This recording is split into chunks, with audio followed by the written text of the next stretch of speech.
Trudeau కారణంగా దెబ్బతిన్న Bharat Canada సంబంధాలు తిరిగి పట్టాలెక్కుతున్నాయి. రెండు దేశాలు తిరిగి హై కమిషనర్లను నియమించుకోవాలని నిర్ణయించాయి. దౌత్య సంబంధాల పునరుద్ధరణలో ఇది తొలి అడుగుగా పేర్కొంది విదేశాంగ శాఖ.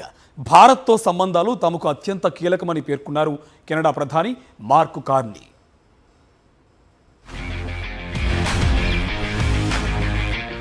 భారత్ కెనడా సంబంధాలు బలపడే దిశగా అడుగులు పడుతున్నాయి. దౌత్యవేత్తల పునర్నియామకంపై ఇరు దేశాలు ఏకాభిప్రాయానికి వచ్చాయి. G7 సదస్సులో పాల్గొనేందుకు కెనడా వెళ్లిన ప్రధాని నరేంద్ర మోదీ ఆ దేశ ప్రధాని మార్క్ కార్నీతో భేటీ అయ్యారు.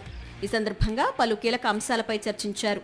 అందులో భాగంగానే ఈ దౌత్యవేత్తల పునర్నియామకంపై ఏకాభిప్రాయం కుదిరింది. భారత్ కెనడా మధ్య సంబంధాల పునరుద్ధరణకు తీసుకున్న దౌత్యపరమైన చర్యల్లో ఇది మొదటిదని పేర్కొన్నారు భారత విదేశాంగ కార్యదర్శి విక్రమ్ మిశ్రీ. ఇరు దేశాల మధ్య నిలిచిపోయిన వాణిజ్య చర్చలకు సంబంధించిన విషయంపైన ఇద్దరు నేతలు చర్చించుకున్నారని తెలిపారు.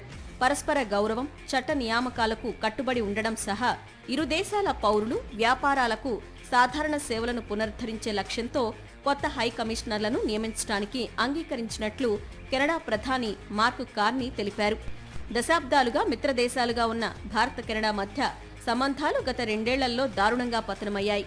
ట్రూడో ఖలిస్తానీ అనుకూలవాదం బంధానికి బీటలు వారేలా చేసింది.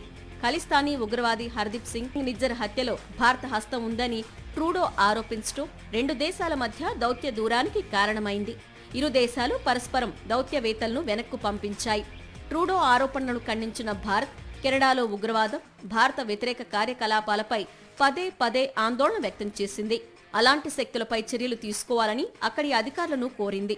ట్రూడో ప్రభుత్వం నుంచి ఎలాంటి స్పందన లేకపోవడంతో ఇరు దేశాల మధ్య దూరం పెరుగుతూ వచ్చింది.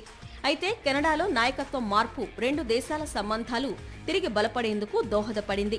కెనడా కొత్త ప్రధాని మార్క్ కార్నీ భారత్తో సంబంధాల పునరుద్ధరణకు కృషి చేస్తున్నారు. ఈ నేపథ్యంలో G7 సదస్సులో పాల్గొనాలని ప్రధాని మోదీని స్వయంగా ఆహ్వానించారు. మోదీతో చర్చలు జరిపారు. దౌత్యవేత్తల పునర్నియామకానికి అంగీకరించడం భారత కెనడా సంబంధాల పునరుద్ధరణకు తొలి అడుగుగా విశ్వసిస్తున్నారు ఫారిన్ ఎక్స్పర్ట్స్.